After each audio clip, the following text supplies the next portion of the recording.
नमस्कार प्यारे बच्चों। आज जो है वो क्लास 9th के लिए चैप्टर नंबर 2 पॉलिनोमियल्स बहुपद में प्रश्नावली 2.3 को डिस्कस करेंगे। ठीक है, तो देखते हैं। क्वेश्चन नंबर 1 आपका ये बोल रहा है x³ + 3x² + 3x + 1 को निम्नलिखित से भाग देने पर अपन को शेषफल ज्ञात करना है। तो बच्चों, जब भी आपका इस प्रकार का क्वेश्चन आए तो यहाँ पर आपको ये बोल रहा है कि आपको शेषफल ज्ञात करना है। भाग देखो, एक जो बहुपदों का जो भाग है वो आपके 9th क्लास के सिलेबस में नहीं है, वो आपके 10th क्लास के सिलेबस में। तो आपको जब 10th में आओगे तब मैं आपको बताऊंगा कि बहुपदों का भाग कैसे होता है। यहाँ पर अपन को केवल और केवल शेषफल ज्ञात करना है। तो सीधा शेषफल ज्ञात करने के लिए आपको क्या करना है कि जिसका भी अपन को भाग लगाना, जैसे यहाँ पर x+1 का भाग लगाना है, इसको अपन 0 के बराबर रखेंगे। ठीक है, तो ये 0 के बराबर रख दिया। यहाँ से अपन को जो भी आपका चर दिया हुआ उसकी वैल्यू निकालनी है। तो x बराबर ये 1 को उधर ले जाएंगे, किसका हो जाएगा, ये -1 हो जाएगा। अब आपको क्या करना है, जो आपका ये बहुपद दिया हुआ था उसमें अपन को x के स्थान पर -1 जो है वो पुट करना है। ठीक है, तो कर देते हैं अपन। p ऑफ x के स्थान पर -1 पुट किया तो ये हो जाएगा -1⁻³ प्लस 3 गुणा -1 का स्क्वायर प्लस 3 गुणा -1 और प्लस का 1। ये इस प्रकार हो गया। अब अपन देखते हैं, -1⁻³ है तो -1 गुणा -1 गुणा -1 प्लस 3 गुणा -1⁻² है तो मैंने 2 बार इसको लिख दिया प्लस, अच्छा 3 को 1 से गुणा करूँगा तो 3 हो जाएगा। ठीक है, और प्लस को माइनस से करेंगे तो क्या हो जाएगा, माइनस हो जाएगा। और ये लास्ट में आपका क्या है, +1 है। अब देखो इसको इस प्रकार लिख लेंगे, 1 को 1 से किया तो 1 और 1 को 1 से गुणा किया तो 1, तो तीनों का गुणा तो 1 ही हुआ। माइनस को माइनस से किया तो प्लस हो गया और प्लस को फिर से माइनस से किया तो हो गया माइनस। बच्चों, जब भी आपका इस प्रकार हो, यदि आपका जो माइनस का जो चिन्ह है वो यदि विषम संख्या में है तो आपका हमेशा माइनस ही आएगा। देखो विषम संख्या यहाँ 1, 2 और 3 बार गुणा में है तो ये माइनस ही आएगा। ठीक है, यहाँ पर देख लेते हैं तो ये हो जाएगा -1 गुणा -1, 1 गुणा 1 1 हो जाएगा और माइनस जो है वो 2 बार है सम संख्या में तो आपका क्या हो जाएगा, प्लस हो जाएगा। 1 को 3 से गुणा करूँगा तो कितना हो जाएगा, 3 हो जाएगा। तो ये हो गया इस प्रकार। यहाँ पर ये -3 है ही और यहाँ पर ये +1। ठीक है बच्चों, तो देखो प्लस का 1 और माइनस का 1 कैंसिल, प्लस का 3 और माइनस का 3 कैंसिल, तो क्या बच गया अपना, 0 बच गया। ठीक है, तो इस क्वेश्चन का इसमें इसका जब अपन ने भाग लगाया तो इसका शेषफल कितना शेष रहा, 0 शेष रहा। ठीक है, तो अपन लिख देंगे शेषफल बराबर 0 प्राप्त हुआ। इसी प्रकार अपन को बाकी के क्वेश्चन करना है। ठीक है, नेक्स्ट क्वेश्चन देखते हैं बच्चों।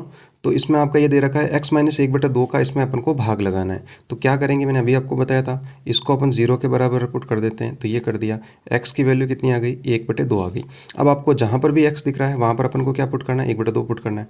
तो p ऑफ 1/2 बराबर 1/2 प्लस 3 गुणा 1/2 प्लस 3 गुणा 1/2 प्लस 1। ये इस प्रकार हो गया।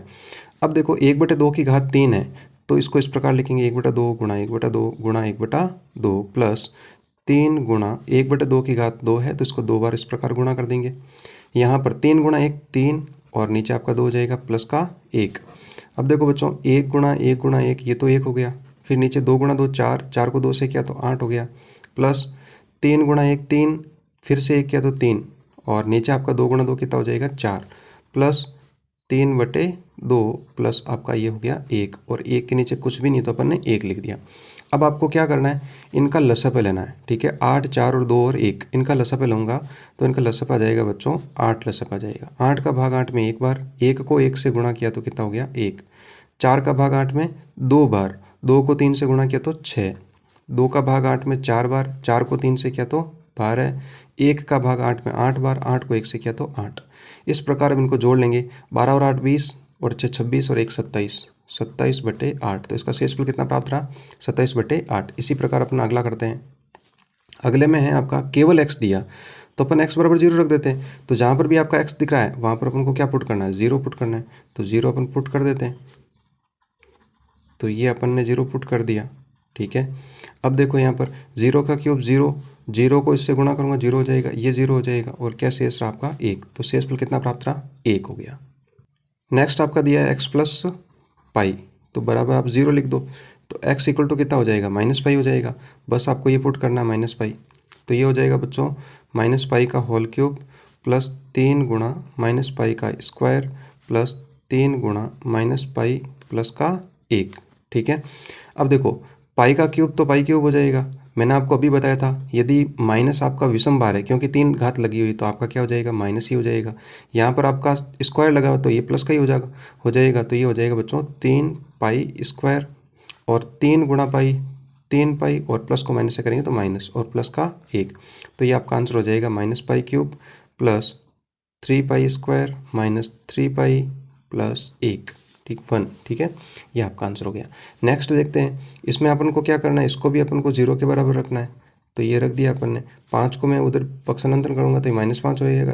2x बराबर -5, x बराबर हो जाएगा बच्चों -5/2। बस आप इसको पुट करना है अब। तो x क्यूब, तो x के स्थान पर -5/2 की घात 3 हो जाएगा प्लस 3 गुणा -5/2 का स्क्वायर प्लस 3 गुणा -5/2 और प्लस का 1। ठीक है बच्चों, अब देखो 5 का क्यूब कितना होता है, 125 होता है। 5 गुणा 5। ठीक है, माइनस है और घात 3 है तो ये माइनस ही हो जाएगा। 2 का क्यूब कितना होता है, 8 होता है। अब इसी प्रकार यहाँ देखें तो 3 गुणा 5 का स्क्वायर 25, 2 का स्क्वायर 4 और माइनस की घात 2 है, सम संख्या है, तो आपका क्या हो जाएगा, प्लस हो जाएगा ये। और नेक्स्ट देखते हैं, तो ये हो जाएगा आपका प्लस गुणा माइनस, माइनस 3 पंजे 15/2 प्लस का 1। और अब क्या लेना पड़ेगा अपन को, लसा पे लेना पड़ेगा। तो लसा पे ले लेते हैं। 8, 4, 2 और इनका लसा हो गया 8 हो गया। 8 का भाग 8 में एक बार -125 और 4 का भाग 2 बार, 2 को 3 से किया तो 6 और 6 को 25 से किया तो 150। 2 का भाग 8 में 4 बार और ये 60 हो जाएगा। और ये हो जाएगा आपका 1 का भाग 8 में 8 बार, 8 को 1 से किया तो 8। ठीक है, बस इनको अपन जोड़ देते हैं और सरल कर देते हैं। तो जब सरल किया तो अपन ने क्या प्राप्त हुआ, -27/8 प्राप्त हो गया। ठीक है, नेक्स्ट देखते हैं अपन। तो अब डिस्कस करते हैं क्वेश्चन नंबर 2 को। तो क्वेश्चन नंबर 2 में आपका बोला गया है x³ - ax² + 6x - a को x - a से अपन को भाग देने पर शेषफल अपन को ज्ञात करना है। तो मैंने आपको अभी बताया था कि भाग नहीं देना है, अपन को किस प्रकार करना है, जिसका भाग लगाना है उसको 0 के बराबर पुट कर देते हैं। x - a बराबर क्या हो जाएगा, 0 और यहाँ x बराबर कितना हो जाएगा, a। अब आपको क्या करना है, इस बहुपद में x के स्थान पर a पुट करना है। तो देखो, तो अपन a पुट कर देते हैं। तो ये हो जाएगा a³ - a का स्क्वायर प्लस 6 गुणा a माइनस a। तो ये हो जाएगा a³ माइनस a² को a से गुणा करेंगे तो a³ प्लस 6 को a से किया तो 6a माइनस a। देखो प्लस का a³ और माइनस का a³ cancel, 6a minus a तो कितना शेष रह जाएगा, 5a शेष रह जाएगा। ठीक है, तो ये आपका इस क्वेश्चन का आंसर हो जाएगा। इंपॉर्टेंट क्वेश्चन है आपका। ठीक है, इस प्रकार के क्वेश्चन पूछे जाते हैं आपके। नेक्स्ट देखते हैं अपन। क्वेश्चन नंबर 3 आपका ये बोल रहा है कि जांच कीजिए कि 7 + 3x जो है वो 3x³ + 7x का एक गुणनखंड है या नहीं है। देखो बच्चों, गुणनखंड का मतलब ये होता है कि जैसे अपन छोटी सी बात करें, जैसे 4 है तो 4 के गुणनखंड क्या प्राप्त होते हैं, 2 × 2 प्राप्त होते हैं। तो इसका अर्थ ये होता है कि 2 का जो भी अपने गुणनखंड प्राप्त हुए हैं उनका जो भाग है वो उस संख्या में पूरा जाता है। और यदि भाग पूरा जाएगा तो शेषफल क्या बचना चाहिए, 0 बचना चाहिए। यदि भाग पूरा जाएगा तो शेषफल क्या बचेगा, 0। तो अपन को भी यहाँ पर यह करना है कि यदि इनका शेषफल 0 बच जाता है तब तो इसका गुणनखंड है, अन्यथा नहीं है। तो चेक कर लेते हैं अपन। तो इसका भाग लगाना है तो ये हो जाएगा 7 + 3x = 0। तो 3x बराबर ही हो जाएगा -7, x बराबर हो जाएगा बच्चों -7/3। ठीक है, अब आपको इस बहुपद में पुट करना P(x) = हो जाएगा 3x³ + 7x। P ऑफ -7/3, 3 गुणा यहाँ हो जाएगा -7/3 का क्यूब प्लस 7 गुणा -7/3। ये इस प्रकार हो जाएगा। बस अब इसको सरल कर लेते हैं। तो 3 गुणा, अच्छा माइनस है और क्यूब लग रखा है, विषम संख्या है तो आइए आपका माइनस आ ही जाएगा। और 7 का क्यूब कितना होता है, 343 होता है। 3 का क्यूब कितना होता है, 27 होता है। प्लस को माइनस से गुणा किया तो माइनस, 7 को 7 से किया तो 49/3। 3 से इसको इस प्रकार सरल कर देंगे तो ये हो जाएगा आपका 9। तो माइनस का 343/9 माइनस 49/3। अब इसका अपन लसापे ले लेते हैं। तो लसापे लेंगे तो क्या हो जाएगा अपने पास में, 9 और 3 का जो लसापे है वो कितना प्राप्त होगा, 9 प्राप्त हो जाएगा। ये इस प्रकार, ठीक है। 9 का जो भाग है 9 में एक बार, ये -343। 3 का जो भाग लगाएंगे इसमें तो 3 बार जाएगा, 3 को 49 से अपन को क्या करना है, गुणा करना है। तो इस प्रकार ये हो जाएगा आपका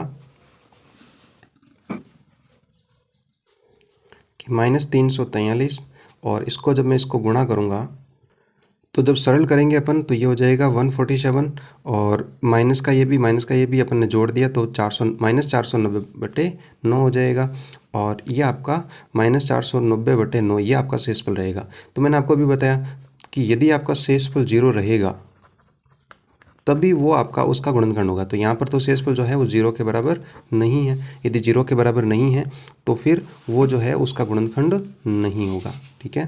तो ये यहाँ पर बोला था कि इसमें गुणनखंड है या नहीं है, तो क्या हो जाएगा, नहीं है। तो इस तरह से आपकी जो प्रश्नावली 2.3 है वो आपकी कंप्लीट होती है। वीडियो यदि आपको पसंद आता है तो चैनल को सब्सक्राइब ज़रूर करें और लाइक ज़रूर करें। धन्यवाद।